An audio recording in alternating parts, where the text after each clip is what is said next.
இந்த வெயிலில் ரொம்ப நேரம் டைம் எடுக்காமல் இப்போவே போயிட்டு இப்போவே செய்கிற மாதிரி ஒரு சூப்பர் டேஸ்டியான லஞ்ச் பாக்ஸ் ரெசிபி அப்பளத்தோடு வச்சு சாப்பிட்டு பாருங்கள். அவ்வளோ டேஸ்ட்டாக இருக்குங்க. ஒரு சூப்பர் டேஸ்டியான ஸ்ப்ரிங் ஆனியன் சாதம் எப்படி பண்ணது பார்க்கலாங்களா? இதுக்கு மிக்சர் ஜாரில் பூண்டு சேர்த்துக்கலாங்க, வரமிளகாய் 2 சேர்த்துட்டு 1/4 மூடி தேங்காய், 1 டீஸ்பூன் சோம்பு, ஒரு தக்காளி பழம் சேர்த்துக்கலாங்க. இது கூட கொஞ்சமாக தண்ணி சேர்த்துட்டு நல்லா அரைச்சிக்கலாம். இப்போ கடையில் 3 டேபிள் ஸ்பூன் அளவுக்கு எண்ணெய் சேர்த்துட்டு இதில் 1 டீஸ்பூன் கடுகு, 1 டீஸ்பூன் உளுத்தம் பருப்பு பொரிஞ்சதும் ஸ்ப்ரிங் ஆனியன் சேர்த்துக்கலாம். இது கூட பெரிய வெங்காயம் சேர்த்து வதக்கிட்டு இஞ்சி பூண்டு பேஸ்ட்டும் சேர்த்து வதக்கிக்கலாங்க. இதில் 1 டீஸ்பூன் அளவுக்கு மஞ்சத்தூள், 1 டேபிள் ஸ்பூன் உப்பு, 1 டீஸ்பூன் குழம்பு மிளகாய்த்தூள், 1 டீஸ்பூன் மல்லித்தூள் சேர்த்துக்கலாம்.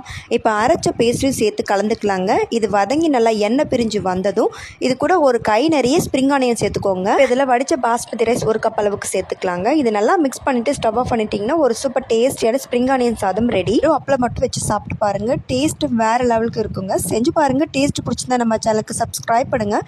நம்ம பேஜையும் ஃபாலோ பண்ணிக்கோங்க.